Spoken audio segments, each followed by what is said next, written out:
पिछले वीडियो में हम लोगों ने प्रॉपर्टी कैरेक्टरिस्टिक्स 8 तक पढ़ा। अब 9th कैरेक्टरिस्टिक्स में आते हैं।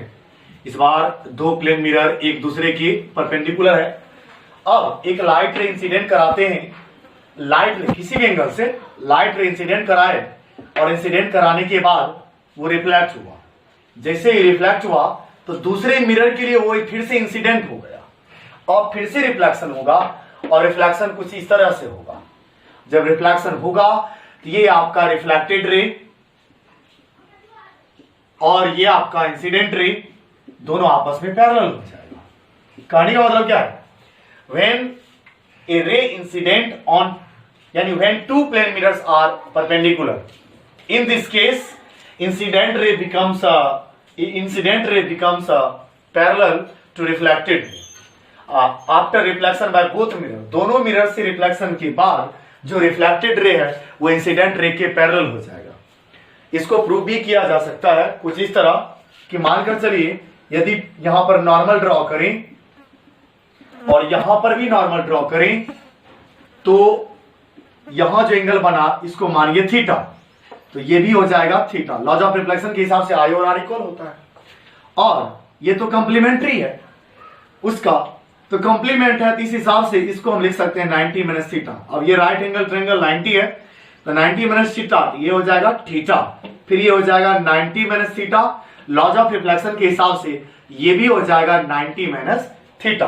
अब आगे बढ़ते हैं कि मानकर चलिए ए बी सी डी, इस ABC ये पूरा एंगल निकालते हैं, एंगल ABC और ये पूरा एंगल जिसका नाम होगा BCD, एंगल BCD। तो ABC को देखिए थीटा प्लस थीटा और BCD को देखिए 90 minus theta 90 minus theta 90 minus theta plus 90 minus theta, तो minus theta plus theta cancel, तो 90 प्लस 90 बचा लास्ट में 180 और ये दोनों एंगल मानकर चलिए ये इंटरसेक्टिंग लाइन है तो ये दोनों एंगल का योग यानी सम 180 आया।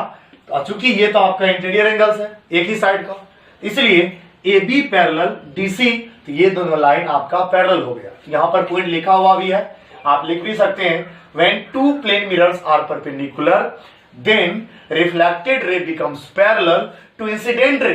Reflected ray becomes parallel to incident ray after reflection by both mirrors. तो दोनों मिरर से रिफ्लेक्शन के बाद रिफ्लेक्टेड रे इंसिडेंट रे के पैरेलल हो जाता है। नेक्स्ट प्रॉपर्टी 10 पे आते हैं।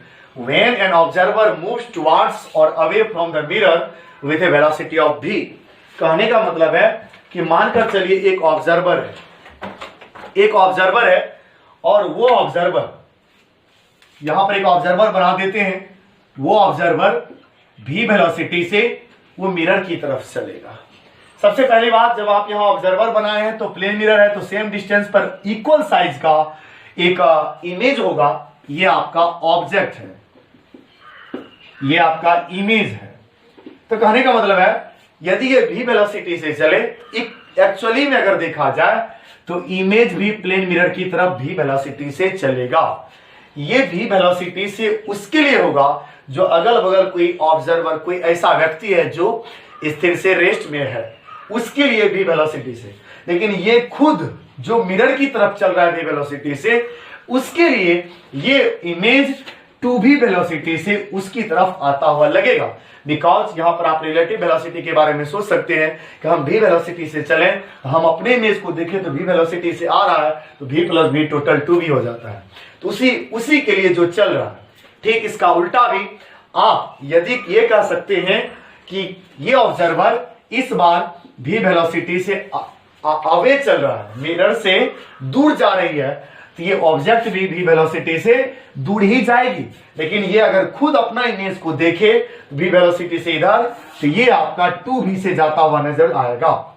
यानी velocity of image with respect to the observer, खुद ऑब्जर्वर के लिए जो चल रहा है, ऑब्जर्वर के लिए v प्लस v 2v, और velocity of image with respect to the frame of reference वो जो अगल बगल कोई रेस्ट में है उसके लिए एक्चुअल वेलोसिटी भी ही होगा, क्योंकि वो सिर्फ उसको देखेगा, इमेज को देखेगा। कहने का मतलब क्लियर है कि कोई भी ऑब्जेक्ट यदि v वेलोसिटी से चले तो उसी ऑब्जेक्ट के लिए 2v से आता हुआ, या नहीं तो अगल बगल के रेस्ट में जो है उसके लिए v वेलोसिटी होगा।